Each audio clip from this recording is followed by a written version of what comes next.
চব্বিশের গণঅভ্যুত্থানে দেশের রাজনৈতিক পট পরিবর্তনের পর বিভিন্ন কারণে আলোচনার কেন্দ্রবিন্দু হয়ে ওঠেন অন্তর্বর্তী সরকারের সাবেক উপদেষ্টা মাহফুজ আলম। ক্ষমতায় থাকাকালীন সময়েও দেশের সমসাময়িক বিষয়ে নিজের মন্তব্য প্রকাশ করতে নিয়মিত সামাজিক যোগাযোগ মাধ্যমে সময়ে অসময়ে তার বিস্ফোরক স্ট্যাটাসে উত্তপ্ত হয়ে উঠত রাজনৈতিক অঙ্গন। তবে হঠাৎ আড়ালে কেন তিনি? নীরবতার কারণই বা কি? নাকি আবারও যোগ দিচ্ছেন এনসিপিতে? এ নিয়ে বিস্তারিত জানাচ্ছেন সহকর্মী এসআই রাজ।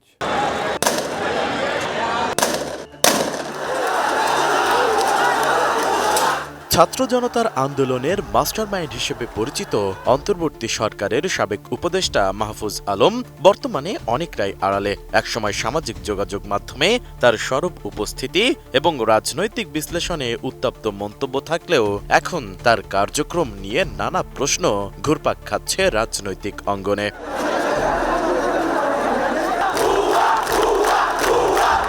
মূলত ঢাকা বিশ্ববিদ্যালয়ে পড়াকালীন ২৪ জুলাই আন্দোলনের মাধ্যমে তার উত্থান ঘটে। বৈষম্য বিরোধী ছাত্র আন্দোলনের লিয়াজু কমিটির সদস্য হিসেবে সক্রিয় ছিলেন তিনি। পরে ওই আন্দোলনের প্রতিনিধিত্ব করে অন্তর্বর্তী সরকারে যোগ দেন। প্রথমে ডক্টর মোহাম্মদ ইউনূসের বিশেষ সহকারী এবং পরে অন্তর্বর্তী সরকারের তথ্য ও সম্প্রচার উপদেষ্টা হিসেবে দায়িত্ব পালন করেন।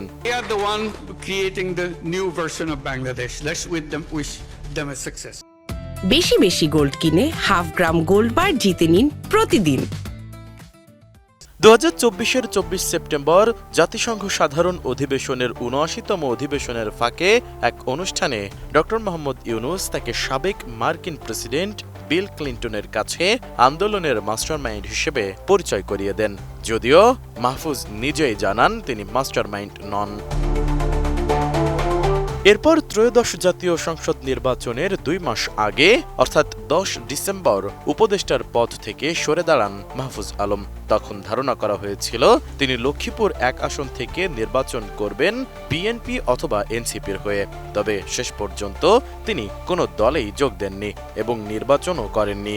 এ নিয়ে নিজের অবস্থান জানিয়ে তিনি লিখেছিলেন, আদর্শিক কারণেই কোনো দল বা জোটের অংশ হয়ে নির্বাচনে যাননি তিনি।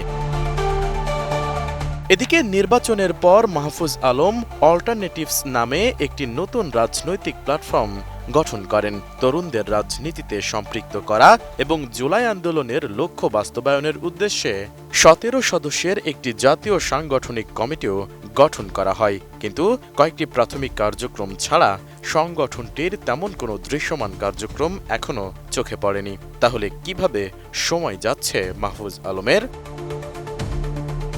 এ নিয়ে অল্টারনেটিভসের সিনিয়র নেত্রী ডাক্তার তাসনুভা জাবিন গণমাধ্যমকে জানান, মাহফুজ আলম তার নিজের সংগঠনের কার্যক্রমই চালিয়ে যাচ্ছেন, সারা দেশের সংগঠকদের খোঁজ খবর রাখছেন।